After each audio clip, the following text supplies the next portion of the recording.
পঞ্চম অধ্যায় দেখো আজকে পঞ্চম অধ্যায়ের 1 নং 1 নং এর প্রশ্ন দেখো কি বলছে। 1 নং এর ক নং প্রশ্নে কি বলছে, উপযুক্ত তথ্য হতে মোট উত্তোলনের পরিমাণ নির্ণয় করো। মোট উত্তোলনের কি কি নাম আছে জানো? উত্তোলনের 3টা নাম আছে। উত্তোলনের কয়টা নাম আছে? 3টা। প্রথমত থাকতে পারে, প্রথম থাকবে উত্তোলন। কি থাকবে? উত্তোলন থাকবে। পরে থাকতে পারে কি? আয়কর। পরে থাকবে কি? জীবন বীমা প্রিমিয়াম। উত্তোলনের এই কয়টা নাম? 3টা নাম। তো যেখানে এই জিনিসগুলো পাবা ওইগুলো হলো উত্তোলন। বুঝতে পারছো? শুধু যে উত্তোলন লেখা থাকবে এটা কিন্তু না। বুঝতে পারছো? প্রশ্নে বলবে যে উত্তোলনের পরিমাণ নির্ণয় করো, তখন তোমাকে দেখতে হবে এই জিনিসগুলো আছে কিনা।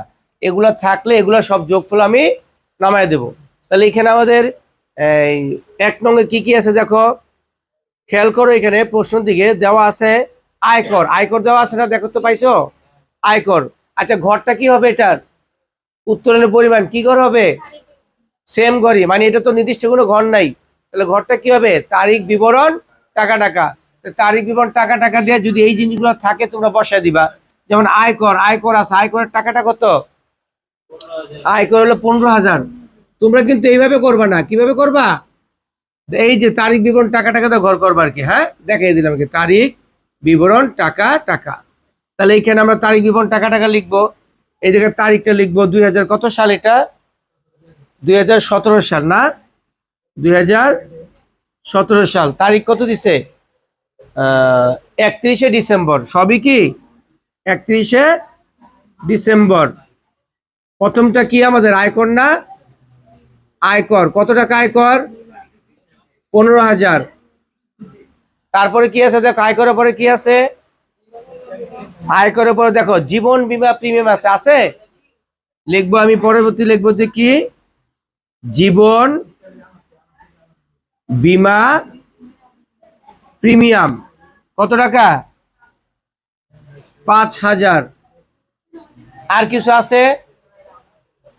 আছে? আচ্ছা, ক্লাস 10 এর বইকে টাকা মিলতেছে না? তারিখ দেওয়া আছে? তারিখ তো দেওয়া নাই। 31শে ডিসেম্বর উপরে হেডলাইন আছে দেখো, এইখানে সবই 31 ডিসেম্বর দিতেছে। কোথায়? 31শে। হ্যাঁ, 31শে ডিসেম্বর। ঠিক আছে। এটা যদি নর্মালি কোনো আলাদা তারিখ দেয় না, তোমরা তারিখ না দিলেও পারো। বুঝতে পারছো? বিবরণ টাকা দিয়ে দিবা।